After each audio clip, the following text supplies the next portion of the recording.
Now, Britain is the jobless capital of Europe.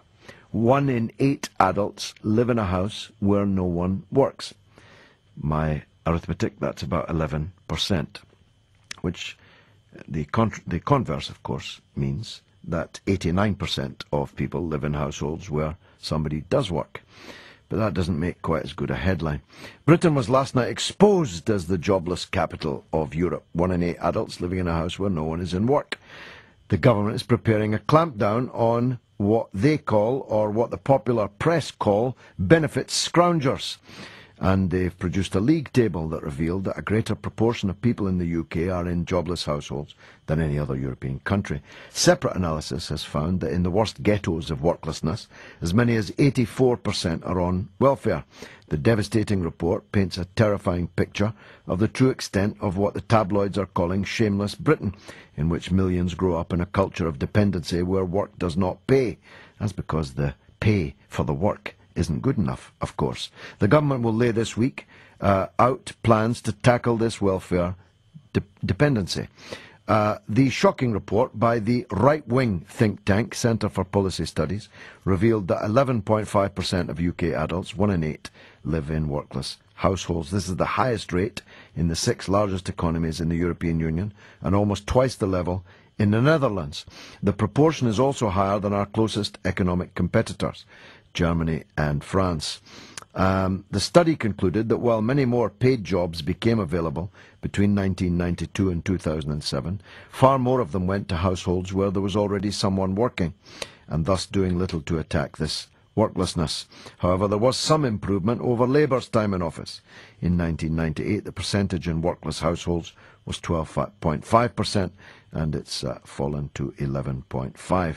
The number of economically inactive working-age adults in the UK, more than 9 million, is at the highest level since 1982, at the height of the first of Margaret Thatcher's 2 recessions. Another report by the equally right-wing Spectator magazine exposes just how embedded welfare dependency is in some parts of the country.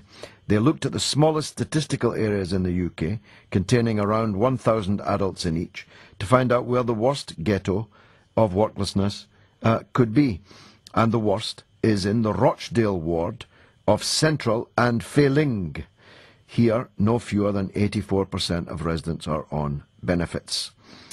A massive 48% of lone parents in the UK have no job, the second highest rate in the industrialised world. Well, there are many reasons for that. One of them, which the extreme right-wing think tank and magazine hasn't pointed out, is because of the miserably low level of wages being paid to workers who are single parents, that they would be actually taking bread off the table for their children in their single-parent household if they did go to work for the cheapskate employers who want to employ people at poverty rates.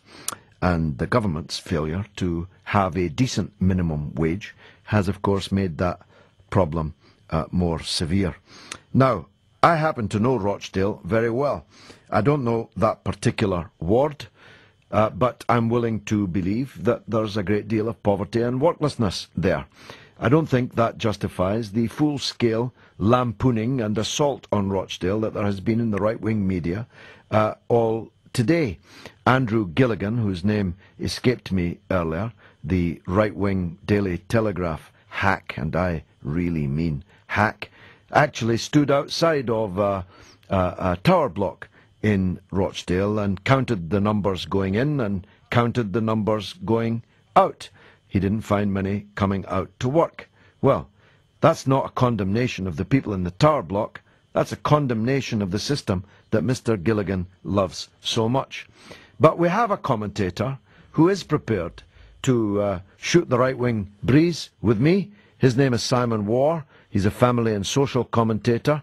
He generally supports the approach being taken by the Spectator and the Centre for Policy Studies, and I'm therefore particularly grateful that he stayed up so late to debate with me. Simon, welcome to the show. Oh yes, thank you very much indeed. Yes, I am still awake.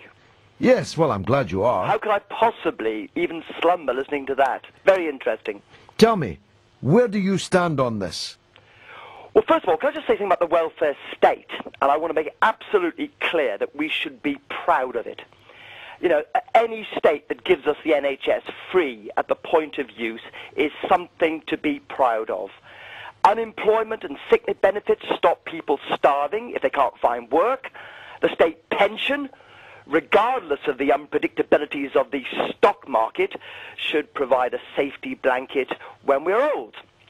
The welfare state is a wonderful concept, George, but I'm afraid the way we've allowed people to abuse it is pretty disgraceful.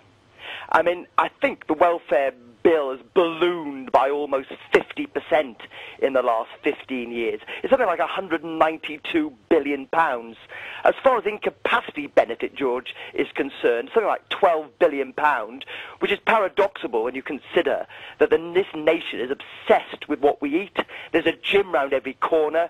There are health programs on virtually every single channel. Well, there's a gym round every corner if you've got the price of it.